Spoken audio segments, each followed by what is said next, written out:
The sun slowly rose over the jungle, painting the trees in shades of gold. Birds sang softly, but the jungle felt different. Peaceful. Calm.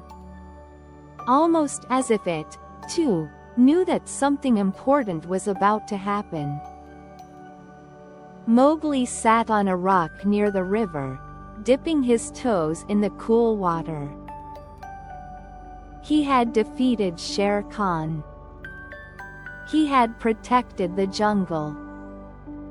But inside his heart, he felt something pulling him, a question he could no longer ignore. Bagheera approached quietly and said, "Mowgli, you have been silent since last night." Mowgli looked at his reflection in the river, a little older, stronger, wiser, and said, "I love the jungle. I always will. But I am a man cub who has grown. And men belong with men." Bagheera did not speak for a moment. He only nodded, because he knew Mowgli was right. Suddenly, Baloo burst through the bushes, humming loudly. "Morning, kid. What adventure are we going on today?" Mowgli turned to him with a sad smile and said, "Baloo, I need to talk to you." Baloo froze.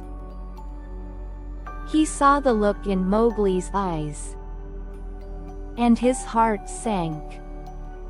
Baloo said softly, "You're leaving, aren't you?" Mowgli lowered his head and said, "I must go to the man village. It's where I came from. I need to understand who I am." Baloo sat down heavily beside him and said lovingly, "You'll always be my boy. Always." Mowgli hugged him tightly. Word spread through the jungle, and soon the entire wolf pack arrived. Raksha walked forward, her eyes full of love. She stood beside Mowgli and said, "You were my son the day I found you. You will always be my son." Mowgli knelt and pressed his forehead to hers. Akela, old and wise, stepped near and said in a gentle voice, "You have honored the law of the jungle. You have protected us all. Now you must walk your own path." The wolves howled softly, not a cry of mourning, but a song of pride. Even Kaa came, from a tree branch above. Kaa slithered down gracefully and said, "The jungle will miss you, man cub." "Yes? But the world beyond needs you now." Mowgli smiled and said, "Thank you, Kaa, for everything." Colonel Hati and his elephant herd arrived, marching proudly. Colonel Hati lifted his trunk and said, "Young Mowgli, you have shown great courage. The herd salutes you." Mowgli bowed respectfully. At sunset, Mowgli walked toward the man village, the jungle glowing behind him. Baloo walked on one side. Bagheera walked on the other. The wolves followed close behind. When they reached the final clearing, the glow of the village fires flickered in the distance.